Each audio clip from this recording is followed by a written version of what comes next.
So I had this really sticky snowmobile clutch. It's out of a, I think it's an '06 Polaris RMK 600.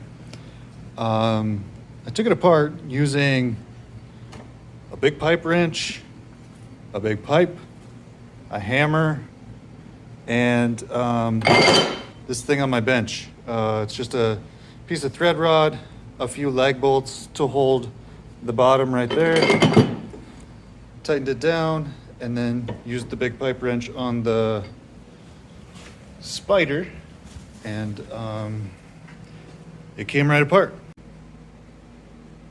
So the reason I took it apart was because this piece was extremely sticky. Like, you had to use a hammer to separate it or whatever. Like, the clutch was just sticking. And so I took a Dremel to the little bushing in there, wallowed it out a little bit. No longer sticky. So now I'm going to put the clutch back together.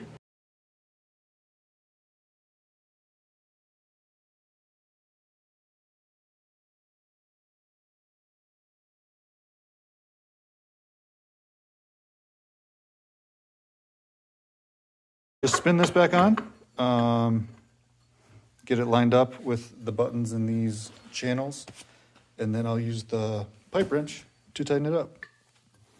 Just gonna spin it by hand until I can't see.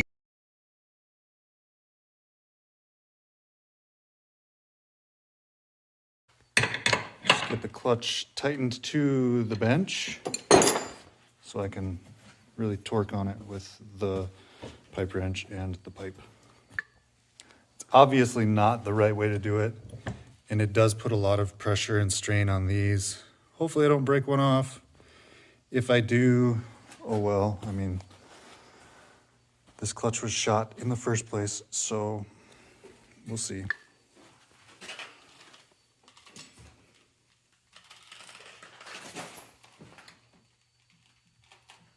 Oh boy.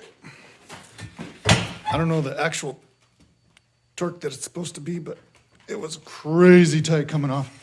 So I'm guessing that's, I don't know, 400, 600 foot-pounds, something like that. So that should be good. So the last thing I need to do is put this, I don't know, spider nut, spanner nut, whatever it is, onto there. It kind of must lock this on. And this actually wasn't real tight in the first place, but you guys are gonna love how I got it off. I used an old clutch pulling tool and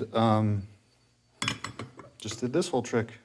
Pounded it off with the hammer, and it came right off actually. So that's how it's going back on.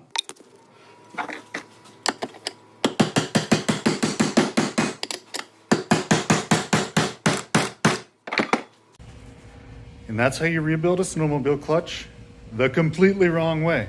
But we're gonna throw it on the sled and see if it works. I think it will.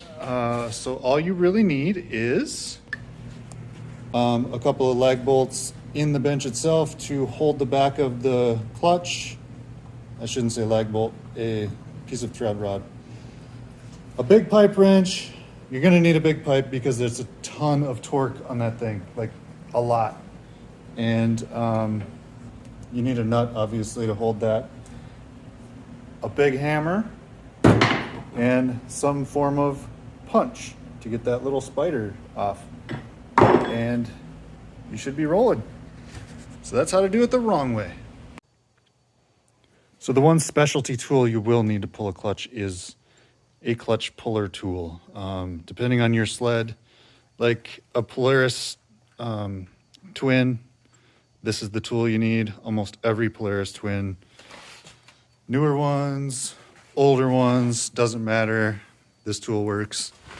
So you should only have to buy one once, but there's multiple different kinds. So let's throw the clutch back on.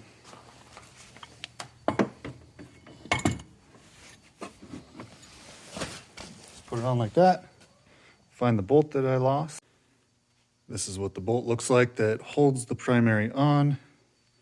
It's a very weird looking bolt.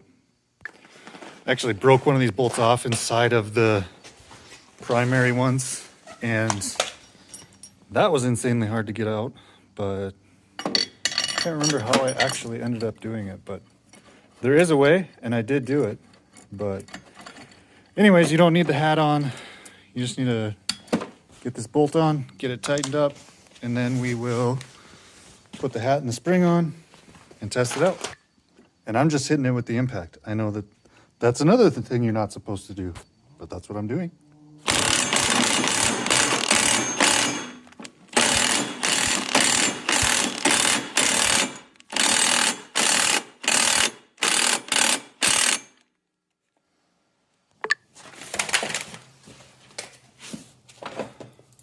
Spring, rusty spring.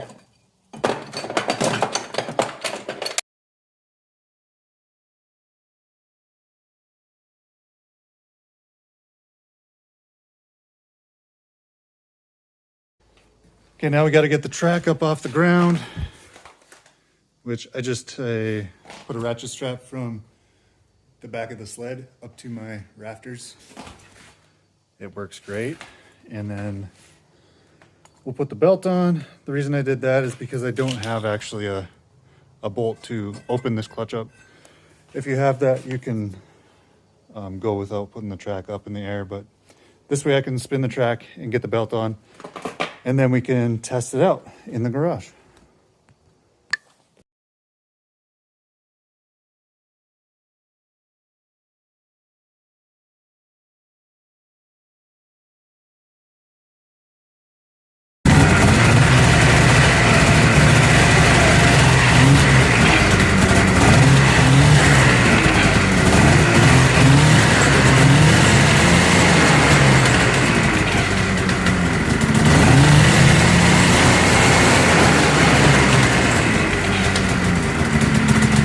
All right, it's working.